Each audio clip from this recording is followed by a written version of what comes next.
Hey guys, welcome back to Clownfish TV. This is Neon. I am here with Geeky Sparkles. Hello. And it's already time for another daily dose of dismal Disney. Mm-hmm. Where's Bob? Yeah, where is Bob? Where's Bob? What about Bob? What about him? He's not going to be at Destination D23 this weekend.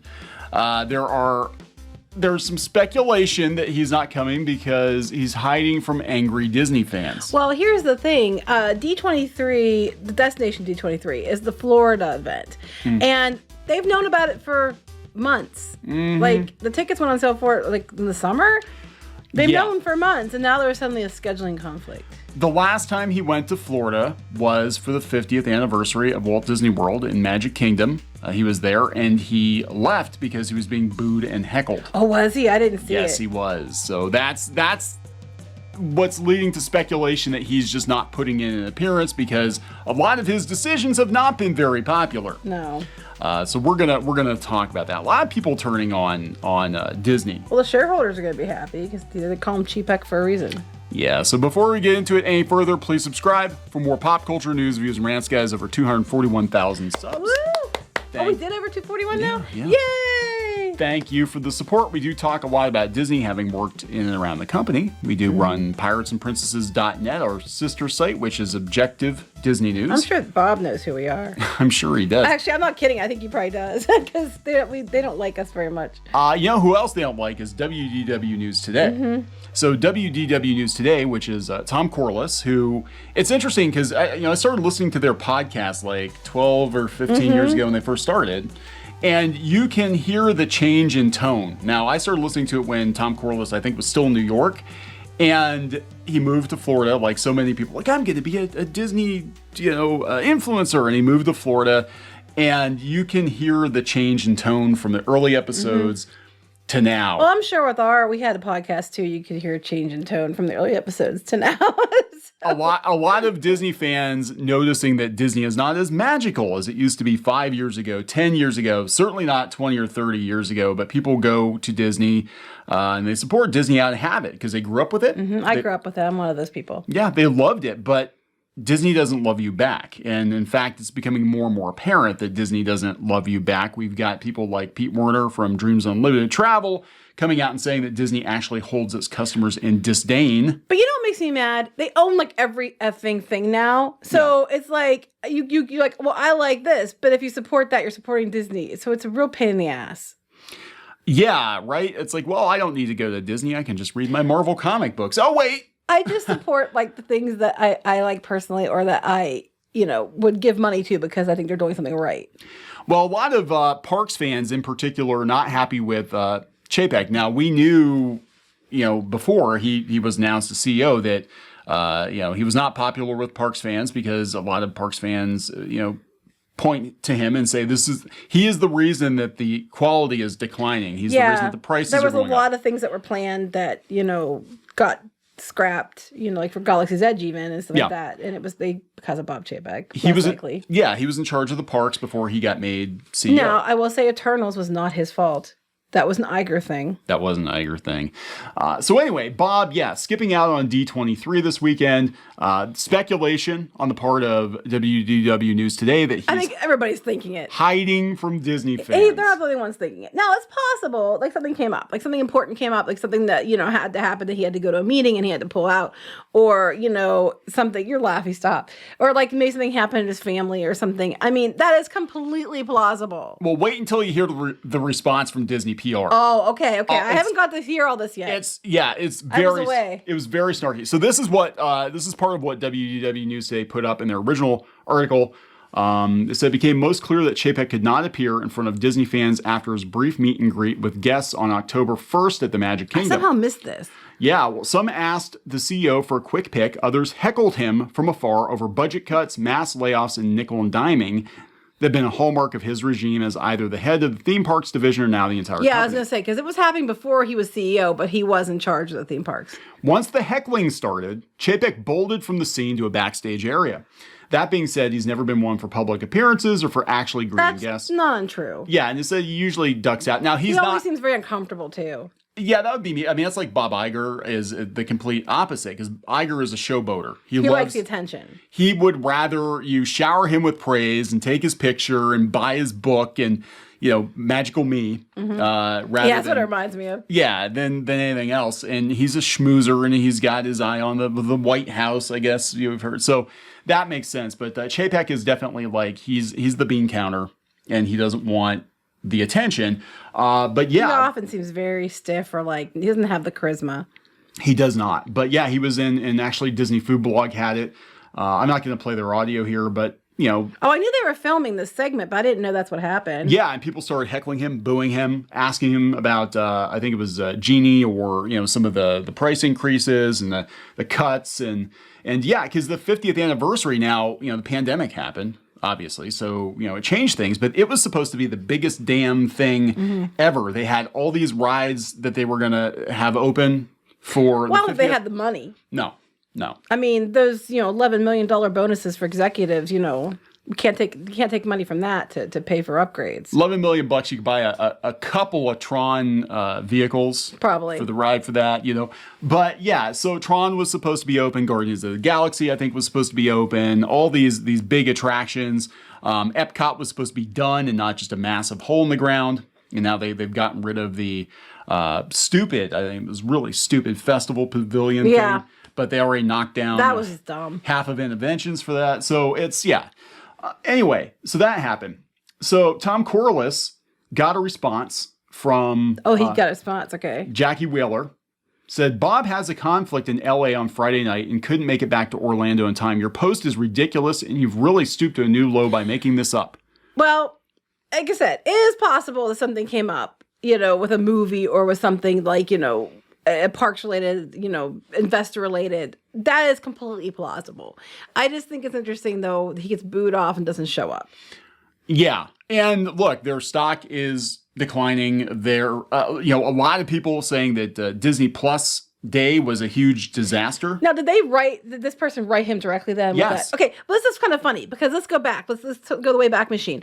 These are the same people. Do you have it pulled up where they mocked him before when he was talking about they were talking about the people that were spreading false rumors and news. And there you go. Yep. About the Tiki Room, because he said about the Moana and the Tiki Room retheme and all that stuff that he was lying. He was lying. These aren't true. We don't come to our site where you get real news. But it turned out after the fact that stuff got leaked that it was in fact at the time something they were considering and was true. Yeah. So Disney has this really obsessive. Oh, that's Thomas Smith. Yes. Yeah, they have a really obsessive relationship with WDW News Today. They can't control them.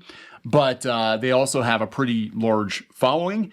And theirs is genuine, unlike other sites. Unlike other sites, yeah. I would say theirs is genuine. Well, you could just tell by Twitter. If you go look at their tweets, the engagement on theirs is very high, where these other accounts are supposed to have all these Twitter followers. Back when it was easy to buy Twitter followers, their engagement is very low, but they claim thousands and thousands of followers. I mean, theirs is at least real. Instagram, too, it's at least real. Whether you like or hate them, I'll give them that. Yeah. And it's a threat to Disney because they like to keep everything locked down, and they've been right. They've look, not all their rumors are correct. No, they're not right all the time. But they put stuff out there that's been right. I would say they probably have about an 80% accuracy. And some of the stuff they put out there, you gotta realize that could be something they're discussing internally at Disney.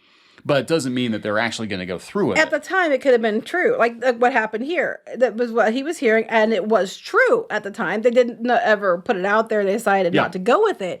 But it was true at one point, and that's when he reported on it. Yeah, so, he reported on some changes coming to the Tiki Room and the Country Bear Jamboree, and Disney basically called WDW News Today a bunch of liars on the official Disney Parks blog, which is completely unprecedented. Like, for them to go on the offensive like this, and then it turns out a few months later that, here's the concept art. They actually were thinking about it, and they threw WDW News Today under the wheels of the bus. It's kind of like the Kevin Smith thing, like that with us. If they had just not said anything, no one would think anything of it. But the fact that they had to go out and say something, it kind of legitimizes them because they responded to it. So Scott Gustin put this out there, and this is one of the responses. This might be his conflict. The stock. Disney that's stock. what I'm saying. It could be something to do with the stock and the shareholders or something like that. But and it's a mess. Some of the responses here, we'll talk about this. Here's an update. Okay. This is Bob Chapek on a podcast. I'm sorry, I had every intention of trying to make it this year. As you know, I've made it the last several, and I really love that event. Unfortunately, this year, given the new job and the tugs I get from several different areas, it's impossible for me to make it. But I'll be there in spirit. Well, you know what, though, to be fair, what he does, he's a CEO. I mean, he might not be able just to drop everything and fly to the event in Orlando. I mean, if we're being fair. But I'm personally, with like everybody else, I think he might be hiding. But if I'm being fair, he's CEO. Shit happens, Yeah, this is Dreamfinder guy. He probably end up with a different kind of conflict should he have made it to Orlando. Anyway, Carlos, he's aware of how the hardcore community that would attend feels about him. That's true. He knows he's making them upset. He's okay with it. He just doesn't want stockholders to see the image of him being booed by that fans. I believe. I totally believe that. Somebody mentioned in here that Joe Rohde was able to make it from like California to Florida and back. But again, he's an Imagineer. It was dealing with Avatar, I think, with Pandora, and that was his project. And Chapek, when he was in charge of the parks, that was like he would be everywhere because that's what he would do. But now that he's CEO, I mean, like I know like Iger was there for some of the big things, but he wasn't always there for everything either. It's completely plausible that he legitimately does have a conflict of schedule. Because if he was trying to not go, you think that he would announce this conflict before. But then again, you can't. If you do that, then you had time to fix it. I mean, both. I can see both sides of this one, honestly. Yeah. But I mean, in my personal opinion, I think he's just avoiding it. But if I'm being completely fair, it is very, very, very likely he had something come up. Well, some people here, like, instead of just correcting Tom Corliss, they decided to they always do that. They have a very acrimonious relationship with Tom Corliss, which is so weird because, like, I think in the case of Pete Warner, because he makes them money, they don't smack him down as hard. Yeah, it seems like he's allowed to say what he wants to be honest, and because he's number one, they let him. Yeah. Someone said, Disney can and should just ignore this stuff. That's what I'm saying. Yeah. Why give a response? They kind of validate the claims. That's what I'm saying too. Like, this reminds me of the Kevin Smith fiasco. It turned out we were correct. And people wouldn't have given us a second thought had he not done that. So I have to wonder, I mean, yeah, it's possible he has something come up and it's very plausible, but why have a spokesperson write him and say that? You know what I mean? Unless there's a kernel of truth to it. It doesn't, I mean, even if there wasn't, now people think there is. Yeah. A lot of people don't like Tom Corliss. Yeah, a lot of people don't, to be fair. A lot of people don't like us either, so, there you go. He deserves a lifetime ban? What did he do? Why? I don't know. I know they got kicked out of media access. I'm not exactly sure what the story was, but I think it had something to do with Avatar preview event or something. Was that the one where suddenly you had a video of it? I think that's what happened. I'm not 100% sure. I don't even know Tom Corliss. I think I talked to him once via email a couple of years ago when this whole thing broke with the Parks blog, shaming him publicly, which I think is completely uncalled for. It's like if you're trying to build bridges to the fans, and get them on your side, throwing fan blogs under the bus is not a good way to do it. Yeah, it's just, I can see both sides of this one. I mean, I can see how it's totally plausible, but I also think the fact that they feel the need to respond to it makes me think a little bit like, well, maybe it's true because, why would you bother? Yeah, that's the thing. It's like stock did take a nosedive, and people are really pissed. Yeah, they are. They are, because it's like, I mean, the 50th is a shell of what was supposed to be. This is right after Pete Warner came out and said that they flat out don't care about that, and what was his exact quote? You have it here. His exact quote was, Disney just doesn't just not care about their fans. They hold us in disdain. Yeah. So, I mean, it's really starting to pile up with. Well, and then Christine McCarthy's in trouble about fat shaming, which, I mean, I don't think it was intended to be that way. I think it was, she was trying to make a joke, but it's like, why would you say that? It's like the Walt Stevenson. She was making a joke, but it's like, but why would you say that? Freudian slip. I'm just like, they're like, I get it was a joke, but it's just like, but why? Especially when you courted that audience. Why would you say that? Yeah, I don't know. And that's the thing. Like, Disney spent all this time building up these super fans. and courting them with nostalgia and hey, Disney's still a good value even as we creep the prices up. And then it's just gotten a point now where it's like, yeah, we don't really give a shit. Diversity and inclusion. Inclusion is our 5th key. We just added an inclusion key, but let's fat shame customers. I mean, you just can't make this stuff up. Like I said again, I don't think it wasn't meant to be malicious, but it was hilarious to watch the fallout. Yeah. I don't know. I mean, what do you think? Do you think he's bailing on purpose? Yeah. Yeah, I think, I mean... If nothing else, the fact they went after WDW News Today, I kind of have to wonder now. They keep doing this, and the fact that they keep going after WDW News Today is like, for some reason... That's hard to say, by the way. Yeah, it is. It is. Corliss and Company. You should just name it Corliss and Company. They already got Chip and Company. They should have Corliss and Company. But the fact they keep zeroing in on them tells me that they view them as a legitimate they threat. get legitimate, like, they okay, for example, Divine just returned to Animal Kingdom, okay, a couple days ago. And Yay. now Divine, yeah, I know, I'm very excited. Freaking love Divine. Our daughter came running out to watch the video because she's like, oh my God, I love her. She's like, she's creepy, but I love her. Anyway, she was gone since March 2020 when they had to shut the parks down. If you're not familiar, Divine is a stilt walker performer. They have several performers that play the character, but she has hand stilts and leg stilts and covered in vines and blends right in with the rainforesty type foliage and does really cool stuff. Go look it up. It's beautiful.